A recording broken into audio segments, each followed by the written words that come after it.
Hello everyone, welcome back to the channel. Today we're going to take a look at some Toys Alliance Annex 2179 figures. We've got the E-11a and the E-11a Junkheap version. Welcome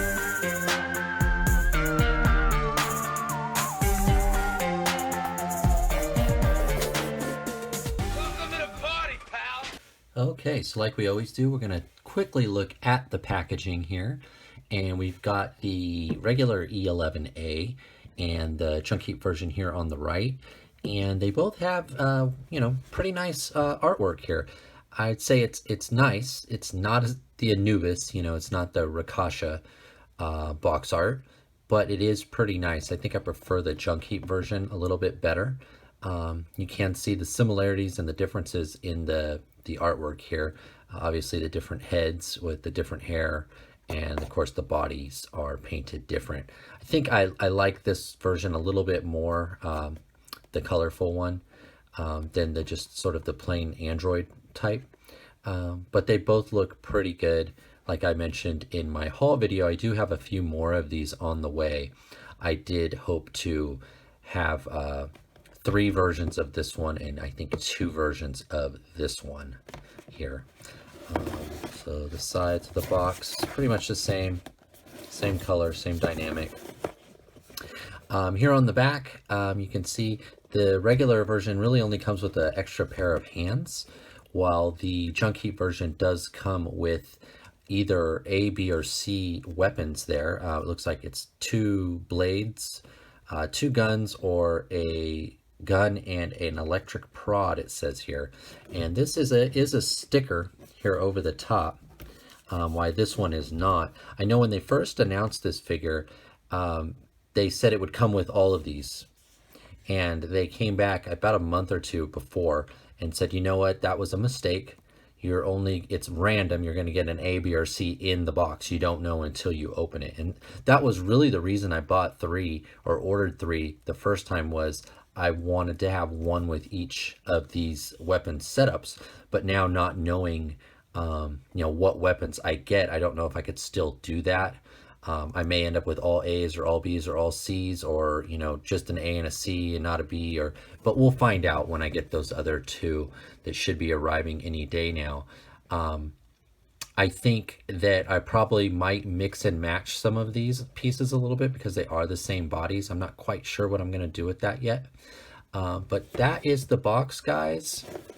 Pretty plain, pretty normal for your standard, Acid Rain, Annex 2179 figures. But that's the boxes. Let's get them open. And here is a quick size comparison to some other figures. I have mostly female figures here. I did throw the boys, the Annex 2179 boys in here, and the Vintage Collection Han Solo over here. Star Wars Vintage Collection is a true 3.75 inch scale, and you can see that she is taller than him. But right in line with the rest of the lines here, we have a Mantis from Hasbro, was it Marvel Heroes, the Heroes, Epic Heroes line. Judge Hershey, I did a review on Judge Hershey here not too long ago, from Hiya Toys. There's a Joy Toy, I think it's Mara? No, I'm sorry, that's Kate. That's Kate from the Cult of San Reja. And this Fortnite figure, I forget this girl. She's pretty common though. She's out there a lot. It's a pretty good figure, but you can see that she is a bit shorter than the E11. So there's a quick size comparison. It looks like the E11s are right in line. They're right about 4 inches tall. But they fit in. They fit right in. And being droids too, I think that helps, with like the original 3.75 stuff, because she is a robot. She's not a person. She's built tall, but right in line with the rest of the lines here. And you can see her. Here, let's move the boys around here like that. So we've got the 3 2179 figures in the middle in a row. And there you go. All right, so on to the next part. And now here are the E-11As out of packaging. Now I've had them out for a few minutes now, and I can tell you right away, I'm surprised by a few small things, and I might be a little bit disappointed as well. These ladies are extremely fragile. In particular, their elbows and their knees. I did heat the Junkheap version up because the elbows felt so fragile. I could not get them to bend, and even now, you have to be very careful and almost double hold it here when you bend that elbow. Maybe it will loosen up a bit over time, but they are extremely fragile. They feel like they're just going to snap right off. The knees for the Junkheap version weren't as bad as the regular one, but the regular one I didn't have to heat up in order to get her elbows to bend. And I like them both. I do like them both. They're both very good figures, but they are quite fragile. You can see her hip just popped off right there. Very fragile in the elbow and the knee. The paint is really nice on these figures.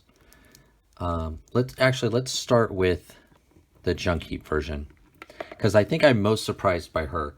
If you can see there, it shows on the box, but it comes through really nice on the figure. Her breasts, her abdomen, here on her thigh, it's actually like a translucent yellow plastic, and you could see the android sort of parts underneath.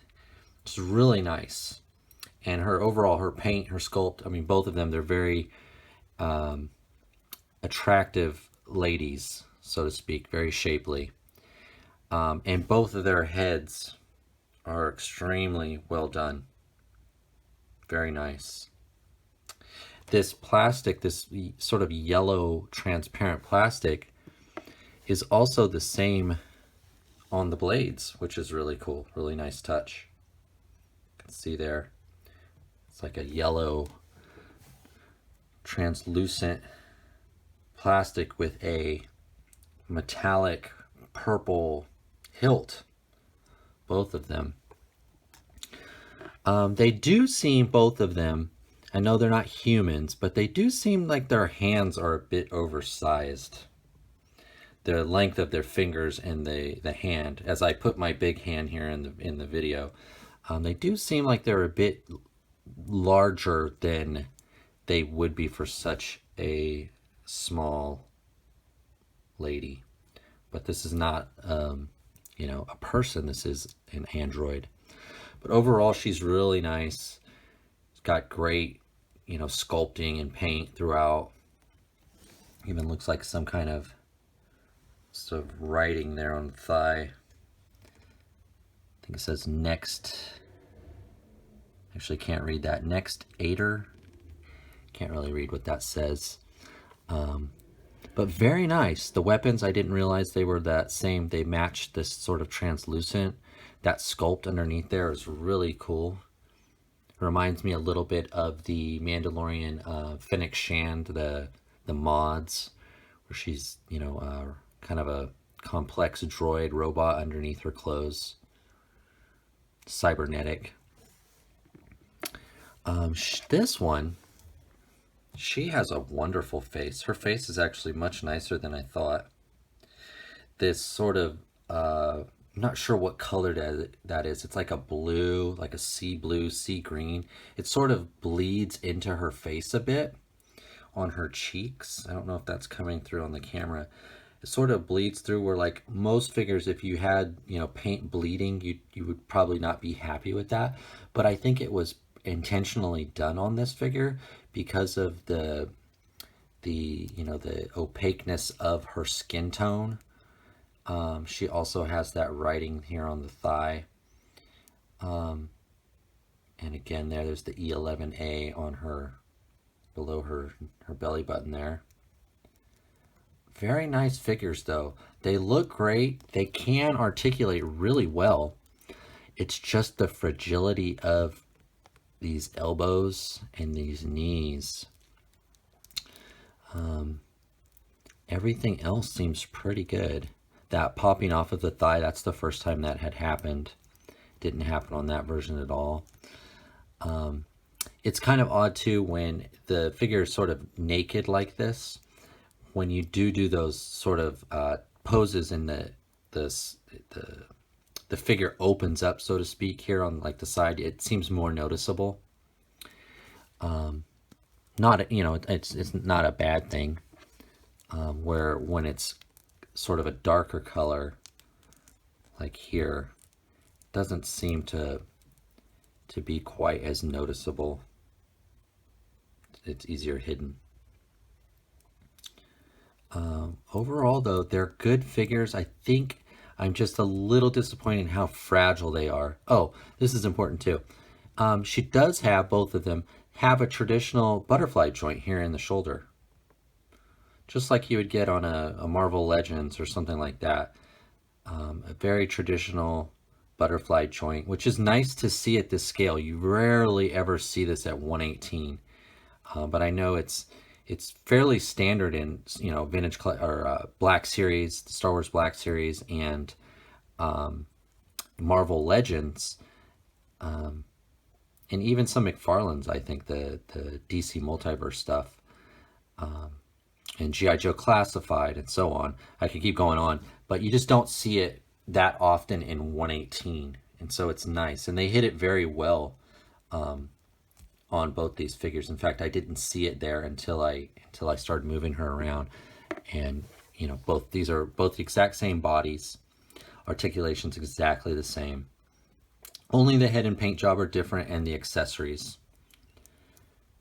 But nice figures, guys. You know, I would say, unless you're dying to get these, I don't know if these are as necessary or as, you know, as good as the Anubis and the Rakasha figure, or even Ratko.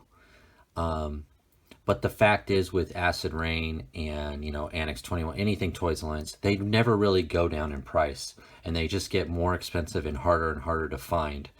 So I would say if you are into this figure, either one of them, this is the time to get it while they're new, while they're still, you can buy them, you know, at online retail. Because they're never going to go down in price. They're only going to go up, and they're going to be less and less. You're going to have to go through secondary sellers that mark prices up, and so on. So I would say, you know, check Pia Club, keep an eye. Hopefully they'll bring them back. I think they're sold out again. They sold out, and then when these shipped, they came back online, and I think they might have sold out again. But if you're really interested in these, I would grab them. I would, you know, with Joy Toy and some of the Star Wars stuff, I say, you know, wait, it'll go on clearance. You'll find a better price on AliExpress. But the truth is, with these, you never really, they never do. They never do. You got to get them while you can. And that's about it. But you can see now, even now, now that I'm moving these elbows around, they're a lot better. But right out of package, I usually never heat up my figures. Just very gentle, and over time they usually they loosen up, so to speak, and they get better and better. And this one has as well, but I did have to heat this one up. That one I didn't as much. It just worked its way out as I you know, I articulated it and moved it around and posed it. But this one, the arms, it just felt like they were gonna snap. They just would not budge. I heated them up with a hair dryer. Usually I use warm water, but the hair dryer was closest to me. The wife had left it out on the bathroom counter, so I just quickly used her hair dryer, and it seems to be okay now. But still, these are fragile. These are not for a young kid or anything. They'll break, you know, immediately, and it might even still break with my collector hands posing her. But overall, good figures, guys. If not for that fragility, I'd say that these are, you know, right up there with, you know, Ratko. Maybe not in subject matter, because it is a, you know, an android chick, or lass, as you guys like to say across the pond. but still a very good figure. I mean, there's a lot of detail here. The sculpt is awesome. Very unique figure. Hopefully I'll get a couple of the other sets of weapons with the other two that I have coming, and so I can have one of each. If I get a double, maybe I'll give some of those weapons to the standard version. But overall, good figures. Good figures. I don't know if my expectation was a little too high, or I've been spoiled lately with those, you know, the Cad Bane and the Rakasha, the Anubis, the Radko. But these are very good. If I'm doing a scale 1 to 10, I'd say these are easy an 8, maybe 8.5, 9, if not for that fragility in the joints on the elbow and the knee. But overall, very good. That even has a tread on the bottom of the feet there. Very cool. Very cool. All right, well, I'm going to try to shoot a few photos with these ladies, and I will see you next time. Please remember to like, comment, and subscribe.